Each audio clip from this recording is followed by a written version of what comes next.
Hello, guys! Hoje nós vamos conversar sobre o Simple Present. É um tempo verbal que precisa de um pouco mais de atenção, porque há algumas particularidades que podem dificultar, tá? Então a gente vai bem devagar, com bastante atenção durante essa videoaula, para que todos, ao fim dela, consigam ter compreendido do que se trata o Simple Present. So let's start! O Simple Present é um tempo verbal utilizado para falarmos sobre ações cotidianas, coisas que a gente faz rotineiramente, hábitos, fatos, que são aquelas coisas que não podem ser contestadas, falar sobre os nossos sentimentos e expressar opiniões. For example, I like chocolate. Eu gosto de chocolate. Eu tô falando sobre uma opinião minha, não é? Isso é um exemplo de Simple Present. Another example. We go to school every day. Nós vamos para a escola todos os dias. Isso é um exemplo de ação cotidiana, de rotina, ok? A gente tem esse hábito, essa rotina de frequentar a escola todos os dias escolares. Lisa brushes her teeth after every meal. A Lisa escova os dentes dela depois de todas as refeições. Isso é um hábito da Lisa, ok? Brazil is a country. O Brasil é um país. Aqui a gente tem um fato, uma verdade que só pode ser contestada diante de uma modificação muito intensa nessa situação. A gente não tem como simplesmente falar, não, o Brasil não é um país. Isso aqui é um fato, uma verdade incontestável. Então, o Simple Present tem a função de expressar esse tipo de situações, ok? E aí, a gente precisa observar algumas situações quando a gente vai utilizar o Simple Present. A primeira delas aqui. É muito comum que apareçam algumas palavras, alguns advérbios, algumas locuções adverbiais, que são conjuntinhos de palavras, que indicam quantas vezes ou quando a gente pratica as ações descritas na frase. Por exemplo, always, que significa sempre, sometimes, que significa às vezes, every Sunday, todos os domingos, ou como a gente teve aqui nos exemplos, olha, every meals, no exemplo da Lisa escovando os dentes, todas as refeições. Every day, todos os dias, no segundo exemplo, ok? É muito comum a gente ter essas palavrinhas. Outra coisa que a gente precisa observar, a pessoa sobre a qual a gente fala nessa frase, ou seja, o sujeito, é muito importante, tá? Por que, teacher? Porque a gente muda a conjugação verbal, a gente muda o jeito de escrever essa frase de acordo com a pessoa sobre a qual a gente fala. E aí, dito isso, a gente vai estudar o Simple Present considerando que nós temos duas estruturas de frases afirmativas, duas estruturas para a gente escrever as frases. Por que, teacher? Porque a gente tem que considerar as pessoas sobre as quais a gente está falando. Então, quando a gente vai escrever uma frase usando o Simple Present, falando sobre I, que sou eu, you, você ou vocês, we, que é nós, e they, que é eles ou elas, a gente utiliza uma estrutura, um jeito de escrever que é muito simples, que é o primeiro que a gente vai estudar. Agora, quando a gente vai escrever uma frase na terceira pessoa do singular, usando, portanto, he, she ou it, que é ele ou ela, a estrutura é muito diferente e ela é um pouquinho mais complicada, tá? Então, a gente vai estudá-la por último, ok? Então, nós temos dois tipos de frases, duas estruturas para aprender nessa aula de hoje. So, let's go! The first one, a primeira. Quando eu quero fazer uma frase no Simple Present falando sobre eu mesma, sobre você, que é eu, vocês, we, que é nós, they, que são eles ou elas, basta eu colocar o sujeito, que é a pessoa sobre a qual eu estou falando, o verbo, que é a palavra que indica a ação que essa pessoa executa rotineiramente, o hábito, o gosto, a opinião que eu quero expressar dessa pessoa. E o complemento. O que é o complemento? O resto da frase que eu quero indicar, para que ela faça sentido, ok? Examples. I always read the newspaper in the morning. Olha que o always entrou antes do verbo. É porque o lugar do advérbio always é esse, tá? Mas fora isso, vocês podem observar que a estrutura é o sujeito, I, eu, o verbo read e o complemento da frase. Então, vejam só. Eu sempre leio o jornal de manhã. Eu tô falando de um hábito meu. Simplesmente peguei o verbo read e coloquei aqui. Se você for no dicionário procurar o read, ele vai estar desse jeitinho aí, o ler, tá? Another example. The kids go to school by bus. As crianças vão para a escola de ônibus. Sujeito, the kids. Verbo, go. To school by bus, complemento.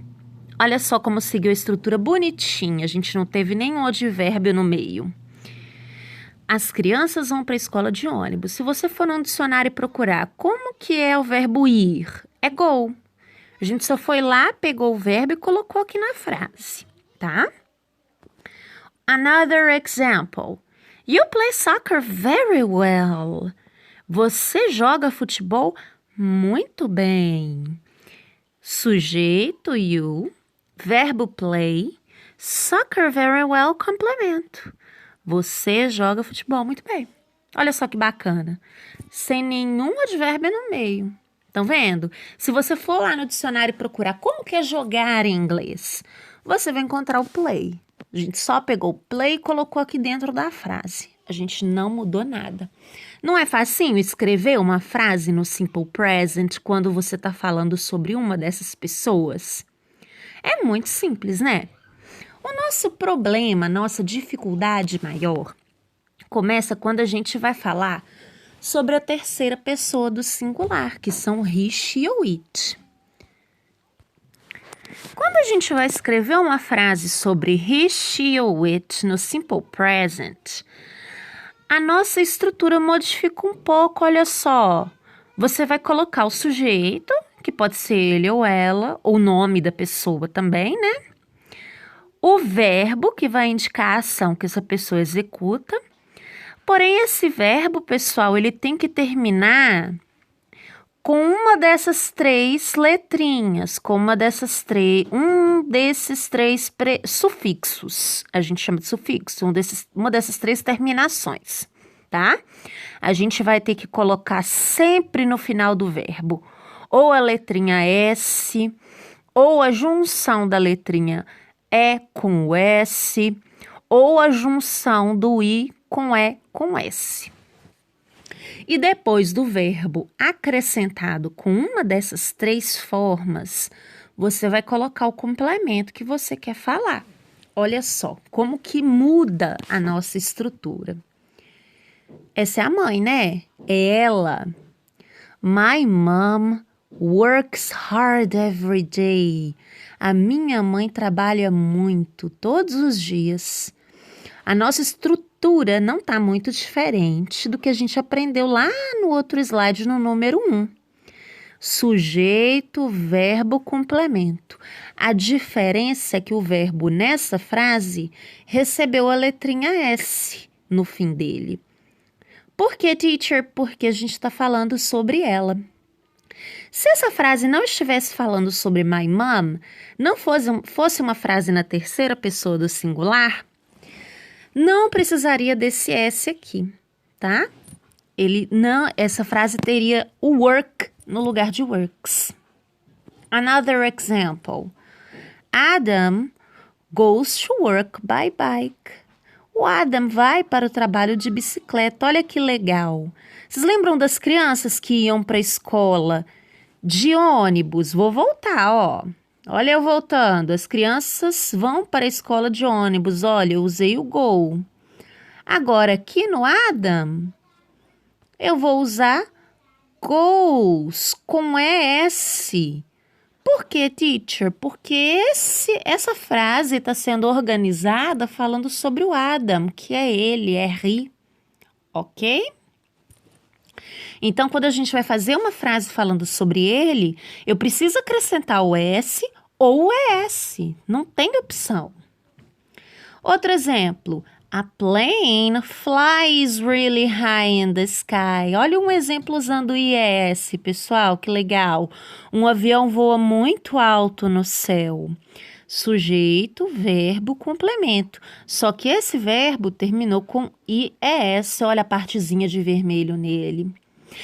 Coloquei aqui um exemplo utilizando cada uma das terminações que eu mostrei para vocês ali em cima. E, teacher, a gente tem uma regra para saber quando eu vou acrescentar o S, quando eu vou acrescentar o ES, quando eu vou acrescentar o IES? Sim, a gente tem uma regra, tá, pessoal? Não é simplesmente, eu gostei mais dessa letrinha aqui nesse verbo, eu vou colocar ela, não, tá bom? Então, quando a gente for construir uma frase na terceira pessoa do singular usando o simple present, você vai escrever o sujeito, a pessoa sobre quem você está falando, o verbo terminando com S, ES ou IES e o complemento. E as regras para você acrescentar o S, ES ou IES são essas aqui, olha. Desse jeitinho. Regras para escrever frases na terceira pessoa do singular, ou seja, sobre he, she ou it, sobre ele ou ela. A regra geral é que a gente coloca S no final do verbo, tá? Então, The neighbor's dog always barks during the night. O cachorro do vizinho sempre late durante a noite. Olha só que interessante, pessoal. Barks significa latir. Como eu tô falando sobre o cachorro do vizinho, que é ele, é it, eu preciso colocar um S no bark, ok? David reads the news during the breakfast. O David lê as notícias, as novidades durante o café da manhã. Read é ler. Como essa frase a gente está falando sobre o David, eu preciso acrescentar o S no final do read, ok? Olha só, a Clara plays soccer very well. Clara joga futebol muito bem. Play é jogar. Como nessa frase a gente está falando sobre a Clara, nós vamos precisar colocar o S no final do play, ok?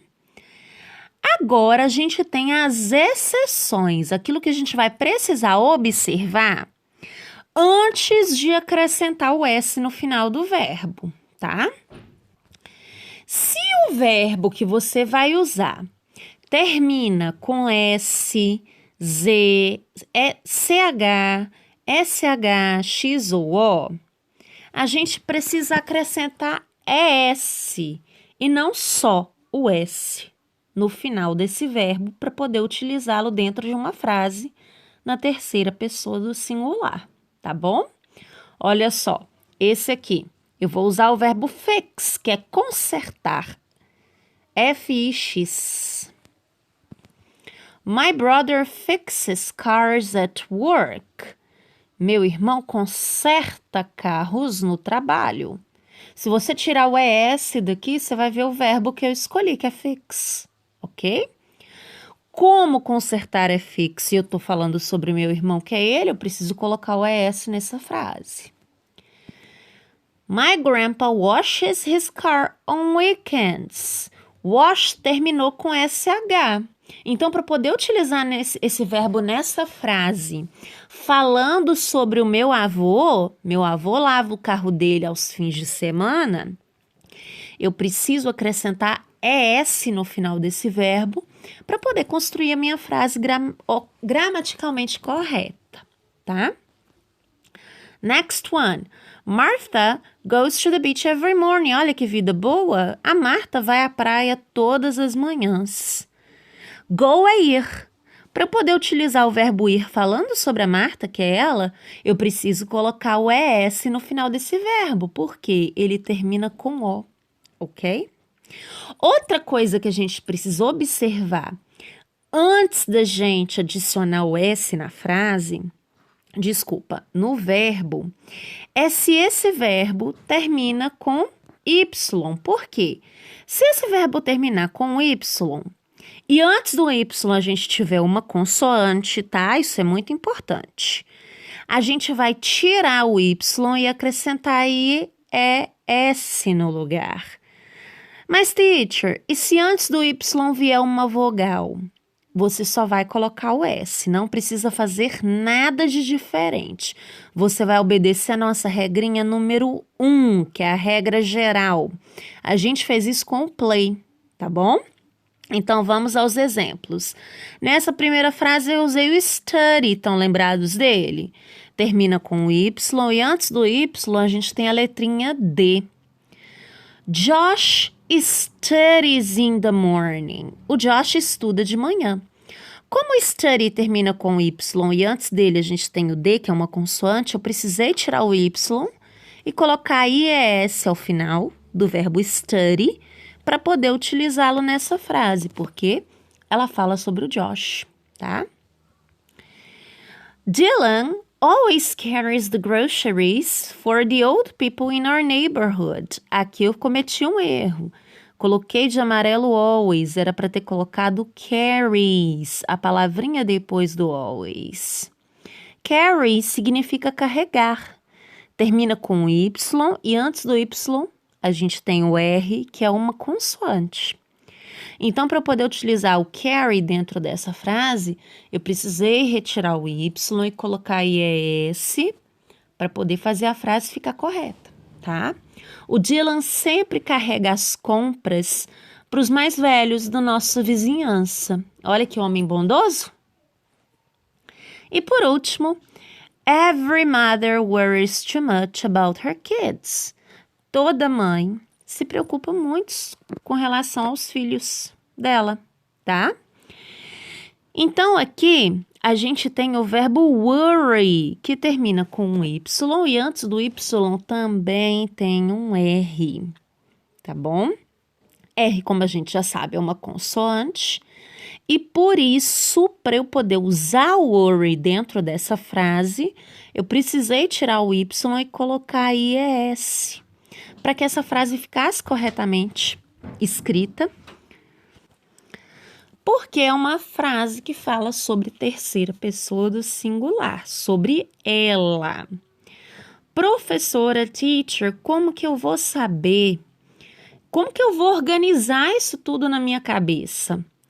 Você vai observar primeiro as exceções. Se o verbo que você vai usar não é o caso de um verbo que termina com Y, precedido por consoante. Não é o caso de um verbo, olha eu apagando, que termina com S, Z, CH, SH, X ou O. Então, não é um caso específico. É um caso de verbo que você só vai colocar o S para poder usar na terceira pessoa do singular, tá bom? Observem que essa regra do S, S e S só vale quando você vai escrever frases falando sobre ele ou ela, he, she ou it. Se a sua frase é sobre eu, você, vocês, eles ou elas e nós, não precisa acrescentar letra nenhuma no verbo, ok? If you have any questions, feel free to ask. Kisses!